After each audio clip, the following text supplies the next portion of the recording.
We've determined the functional form of the equilibrium constant through the law of mass action.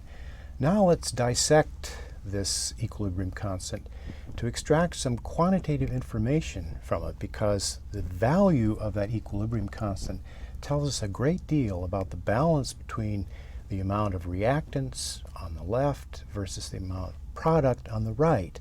And of course, at equilibrium, we are exchanging between reactants on the left-hand side and the products on the right-hand side at an equal rate. So let's take the formation of phosgene, dichlorophosgene. The product, phosgene, is extremely poisonous, so we don't want to execute this reaction. But when we look at the equilibrium constant expressed in concentration units, it's essentially equal to 5 times 10 to the 9. But we also know that when we write that equilibrium constant, that is going to be equal to the concentration of dichlorophosgene in the gas phase divided by the concentration of carbon monoxide in the gas phase and the chlorine molecule in the gas phase. And the minute we look at the magnitude of that equilibrium constant, 5 times 10 to the 9, that means that the shift in going from pure reactants on the left-hand side to products goes almost entirely to products because that equilibrium constant is so large. It represents a dramatic shift from CO and Cl2 to the product CoCl2. And so when K is very large, that is much greater than 1, the products are favored. In the same spirit, if K is much, much less than 1, then reactants are favored. So the first thing we look at in analyzing an equilibrium chemical reaction is the value of the equilibrium constant. Now let's take a look at what happens when we begin to manipulate the chemical reaction and analyze the ramifications that has on the functional form of the equilibrium constant. So let's reverse the chemical reaction so that we're taking dichlorophosgene and converting it to carbon monoxide and Cl2 until it comes into equilibrium. Now, let's write that equilibrium constant with a hyphen to indicate that it's different from our K sub C.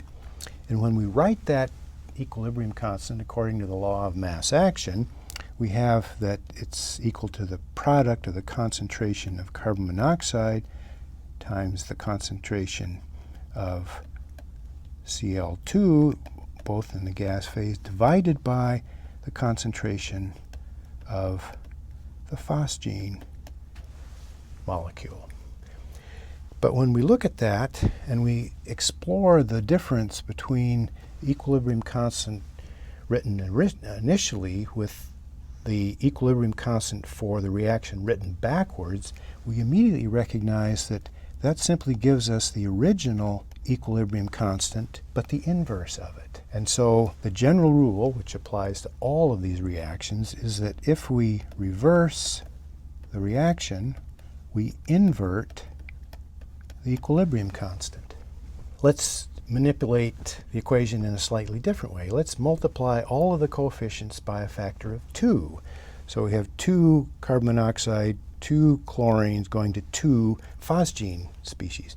Now let's call this K sub C double prime, and when we write out the law of mass action, we now see that we have the concentration of the phosgene gas phase molecule squared divided by the concentration of carbon monoxide gas squared times the concentration of Cl2 gas phase also squared.